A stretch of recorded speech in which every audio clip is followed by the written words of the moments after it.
حضرت عبادہ بن صامت رضی اللہ عنہ سے مروی ہے، ارشاد فرماتے ہیں کہ میں اور میرے والد علم کے حصول کے لیے انصار کے ایک قبیلے میں گئے۔ یہ اس قبیلے کی ہلاکت سے پہلے کی بات ہے۔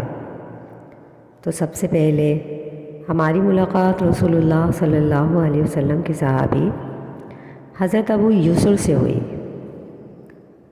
حضرت ابو یسر کے ساتھ ان کا غلام بھی تھا، جس کے پاس صحیفوں کا ایک بستہ تھا۔ ابو یسر ایک چادر اوڑھے ہوئے تھے اور معافری کپڑا پہنے ہوئے تھے، اور حضرت ابو یسر کے غلام پر بھی ایک چادر تھی اور وہ بھی معافری کپڑے پہنے ہوئے تھے۔ حضرت عبادہ رضی اللہ عنہ فرماتے ہیں کہ میرے والد نے ان سے کہا، اے چچا، میں آپ کے چہرے میں ناراضگی کے اثرات دیکھ رہا ہوں۔ انہوں نے ارشاد فرمایا، فلاں بن فلاں کے اوپر میرا کچھ مال تھا۔ میں اس کے گھر گیا اور میں نے سلام کیا اور میں نے کہا، کیا وہ شخص گھر میں ہے؟ گھر والوں نے کہا، نہیں۔ اسی دوران ان کا بیٹا باہر نکلا جس کا نام جعفر تھا۔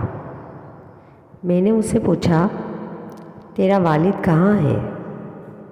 اس نے کہا، آپ کی آواز سن کر میری ماں کے چھپر کھٹ میں داخل ہو گیا ہے۔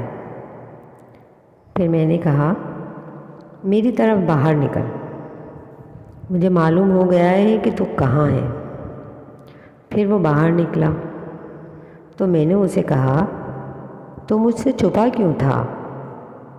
اس نے کہا، اللہ کی قسم، میں آپ سے بیان کرتا ہوں اور آپ سے جھوٹ نہیں کہوں گا۔ اللہ کی قسم،